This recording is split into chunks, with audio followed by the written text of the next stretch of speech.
warahmatullahi wabarakatuh. Halo semuanya, balik lagi sama saya Suryani.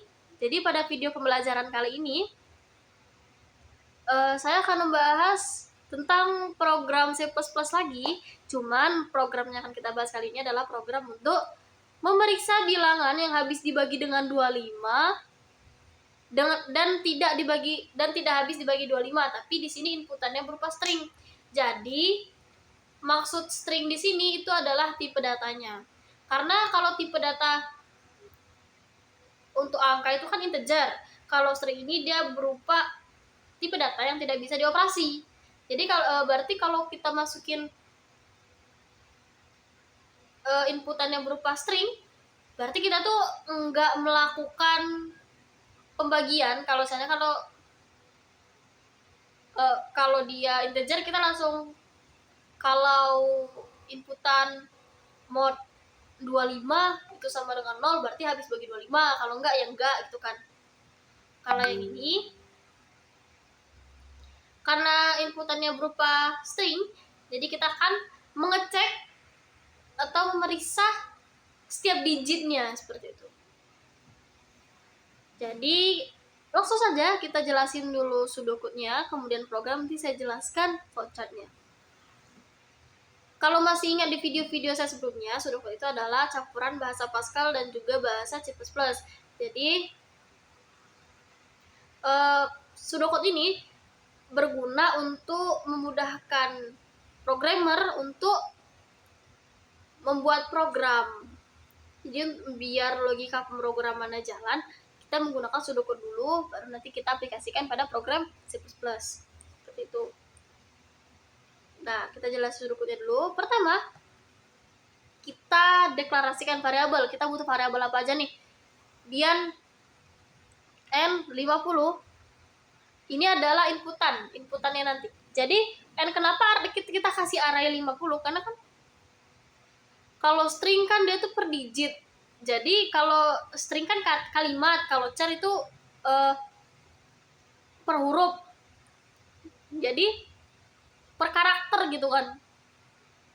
Kalau seandainya inputannya 25, berarti N-nya tuh 2 sama 5. Kalau 255, N-nya 3, berarti 2, 5 sama 5 seperti itu.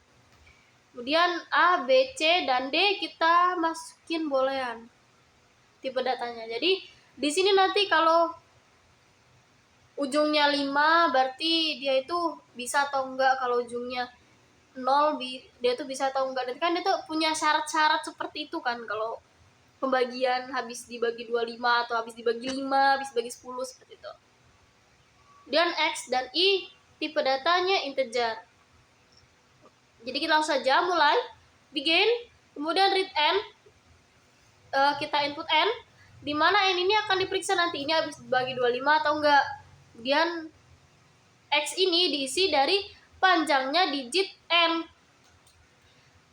Begini, kalau seandainya 1000 berarti X-nya isinya 4, yaitu 1, 0, 0, 0. Tapi nggak dimasukin ke X, cuman berapa jumlah panjang digitnya ini. 4, jadi isi X itu 4. Kalau seandainya 25 atau 50, jadi isinya itu 2. Seperti itu. Kemudian A, B, C, sama D diisi false, false, false, false. Karena kita akan nanti kan mau meriksa ya. Jadi begini, kita buat kondisi dulu. Kalau inputannya itu berupa angka yang lebih dari 1, maka kita akan melakukan operasi ini, for I to X. Jadi perulangannya dari I sampai X. Jadi I-nya ini diisi dengan 0 sampai X. Kemudian kalau N ke I, N ke 0 itu 0, maksudnya nanti berarti A-nya diisi true. Ada biasanya itu inputannya 0, 1, 0, 2, atau 03, atau 05 seperti itu. X1, X lebih dari 1 ini panjangnya tadi ya, bukan inputannya, tapi panjangnya seandainya 50, 25, 125, lebih dari 1 kan. Jadi di sini kalau N ke 0-nya itu 0, berarti dia isi true. Kalau N ke 0 itu 2, isi B-nya diisi true. Kalau N 0-nya itu 5, C-nya diisi true. Kalau N-nya itu 7, maka D-nya isi true. Kenapa kita ambil 0, 2, 5, sama 7? Karena kan 25, kalau pembagian 25 itu kan kelipatannya 0, 25, 50, 75 gitu kan. Kita ambil yang depannya dulu. Seperti itu. Nah, kalau kemudian di sini dia akan melakukan perulangan, kemudian I++. I-nya baris 1 kan. Kalau N ke satunya itu sama dengan 0, jadi kan seandainya dia ada 2 digit, inputnya 50. N yang pertama kan N ke 0-nya jadi 5, C-nya diisi true. Kemudian N keduanya adalah 0, A-nya diisi true. Jadi C sama A-nya true, tapi B sama D-nya false. Kemudian di sini kita buat kalau jika A sama dengan true dan A true, jadi kalau yang pertama itu true, yang kedua juga true, dia dapat dibagi 25. Kalau yang B-nya true, C-nya true juga dapat dibagi 25. Kalau C-nya true, A-nya true juga bisa dapat dibagi 25. Kalau D-nya true dan C-nya true itu bisa dibagi 25. Seperti tadi kan 50 inputnya. Yang ini awalnya itu angkanya 5, kemudian yang kedua angkanya itu 0 kan. Jadi C sama A-nya true, jadi dia akan mencetak dapat dibagi 25, kalau enggak ya enggak. Ini untuk else kondisi yang mana? Yang pertama, kalau X-nya kurang dari 1, jadi seperti ini.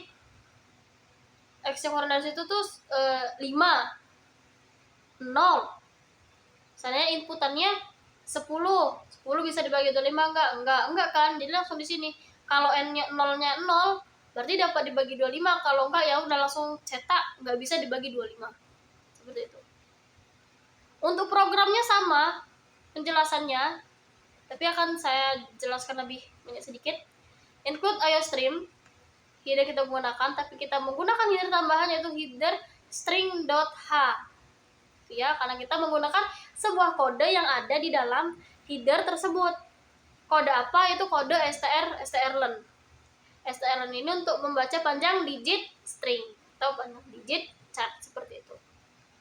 Kemudian using namespace std ini untuk memanggil library, kemudian in main fungsi utama kurung awal buka untuk mulai program, kemudian deklarasi variabel ini char N50, boolean ABC tadi sama D, kemudian integer X sama I. X ini untuk menampung strlen dari N yang akan diinputkan, kemudian I untuk membantu perulangan. Untuk percantik kita bikin judul di sini, kemudian permintaan untuk input angka yang akan diperiksa yang disimpan di variabel N, kemudian X diisi dengan panjangnya digit N, A, B sampai D diisi dengan false karena tipe datanya boolean, jadi dia hanya bisa menampung false sama true. Jadi begitu. Kemudian masuk pernyataan kondisi. Kalau X-nya lebih dari 1, X-nya strlen kan, panjang digit dari N sananya hanya tadi kita masuki 50 kan. Jadi 50 jadi 2 karena X-nya diisinya 2. Kalau I sama dengan 0, perulangan ini ya, perulangan I sama dengan 0 sampai X. Jadi ini apakah N ke 0 adalah 0? Enggak, dia turun. Apakah N ke 0 adalah 2? Enggak. Apakah N ke 0 adalah 5? Iya, maka C diisi dengan true. Kemudian langsung I++. Apakah I kurang dari X? Apakah 1 kurang dari 2? Iya, maka apakah N ke 1 itu 0? Iya, maka A diisi dengan true. Kemudian I++ lagi, I sama dengan 2. Apakah 2 kurang dari 2? Enggak, jadi dia keluar dari perulangan for. Kemudian masih dalam if tadi ya. Kalau ini syarat yang tadi, yang kita dapati ada kita syaratnya tadi di sini, ini dia ya.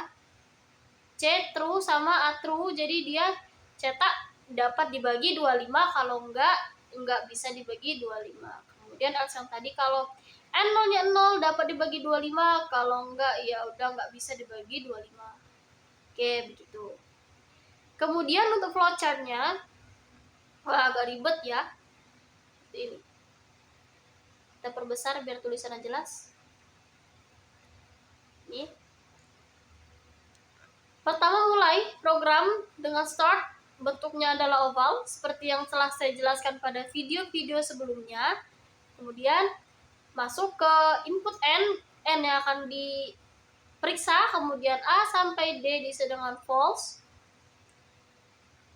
Cek apakah X lebih dari 1. Kalau iya, ya ke sini. Anggap saja iya dulu, kita jelasin iya dulu. Kemudian masuk perulangan for I sampai N. Harusnya ini X ya. Nah, harusnya itu X. Nah, jadi masuk sini, kalau N ke I itu sama dengan 0, maka A-nya dicetak, A-nya diisi dengan true. Kalau N ke 0-nya itu 2, maka B diisi dengan true. Harusnya ini A, B, C, D.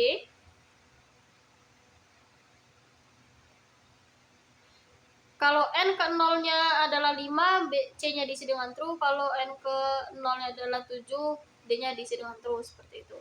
Kemudian I++, kenapa tanda panahnya ke sini semua? Karena dia kan bukan if else, tapi if. Jadi programnya kan membaca setiap kondisi if. Jadi setiap kondisi if akan dibaca sama program tersebut. Kemudian ke sini untuk keluar dari perulangan untuk memeriksa kondisi. Kalau dengan syarat yang tadi, yang ini,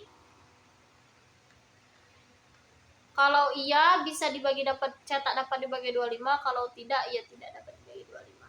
Sini N. Kalau dia enggak tadi yang kondisi pertama, kalau N ke 0 dapat dibagi 25, kalau enggak ya udah enggak bisa dibagi 25. Jadi seperti itu. Mungkin sekian dulu untuk penjelasan program yang satu ini. Kurang lebihnya saya mohon maaf karena saya juga masih dalam tahap belajar. Akhir kata, wassalamualaikum warahmatullahi wabarakatuh.